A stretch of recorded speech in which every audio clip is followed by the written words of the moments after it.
Hello and welcome to Keen Cars. Today we're going to be talking about one of the most influential cars of the 90s, and it's still got a pretty big influence on the market today, and that is no other than the Mazda Miata.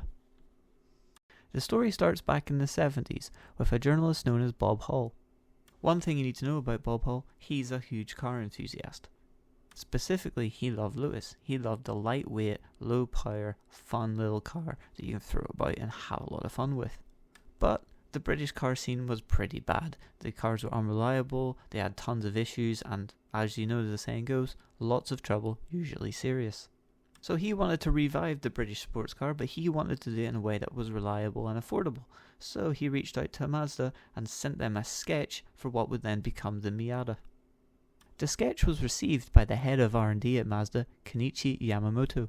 He quite liked the idea, but the higher-ups at Mazda weren't so convinced, and it took a little while for them to be convinced of the project.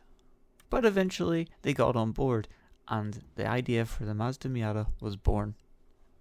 So this takes us to California. This is where lots of different concepts and designs were made for the Miata, but the one that we know and love was eventually settled on.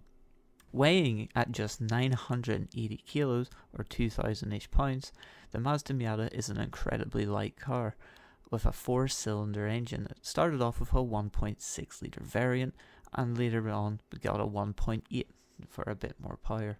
The Mazda Miata had lots of innovative features, such as Mazda's lightweight concept, where they took away a gram here and there, which added up to kilograms. They would shave stuff like the wing mirrors, the interior mirrors. They wouldn't add any extra electrics that they didn't think was needed to keep the car as light as possible. So we know the car is nice and light. They worked hard to ensure it, but they needed to make sure it handled well. That's the whole point of the car, is to be a fun B-road basher, go out there, take on the corners as fast as possible, and have tons of fun. One of the key ways they did this was making sure the car was balanced, giving it a 50-50 weight distribution. As well as the weight distribution, they also looked into the suspension and gave the car double wishbone suspension, which at the time wasn't seen so much in many road cars, mostly race cars, so this was quite a revolutionary thing, to especially put in such an affordable package. Disc brakes were also added to the car, front and back, which at the time wasn't really seen in a car of this price point. But it definitely helped improve the braking performance of the vehicle, which meant that you could take a lot more speed in and out of the corners and really helped improve the overall experience of the car. Overall, the Mazda Miata was designed beautifully. It was very mechanical, very simple, easy to work on, but had also had a lot of innovative parts put in it and a lot of innovative design techniques to make sure the car was as light and as fun to drive as possible. When the car came out, how did people feel about it? Well, a lot of people loved the idea. They loved the idea of having a reliable little sports car like a Lotus that handled really well and was cheap to own. But unfortunately at the time, a lot of people weren't too sure about the design of the car. It had quite the reputation. A lot of people call it a hairdresser's car, for example.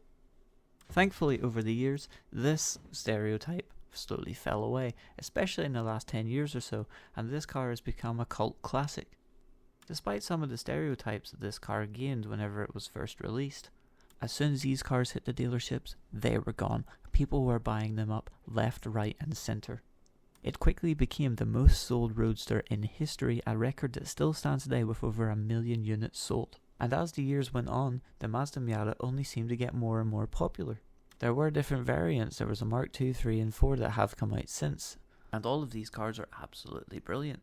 They were never able to outshine the original Mazda Miata, which, as we mentioned earlier, has a cult-like following around the world. You can get one of these cars for very cheap or very expensive, depending on the condition of the car. The better condition they are, the more expensive they are, and some of them have gotten absurd. But as good as the Miata is, it has one catastrophic downfall. Rust. Like all Japanese cars of this era, they rust like nothing else. Notably, where they love to rust is the wheel arches and the floor sills. But luckily, as these cars were so successful, there is tons of aftermarket support and parts, and you can even get the original parts from Mazda still for the Mazda Miata, which is incredible considering the car first debuted in 1989.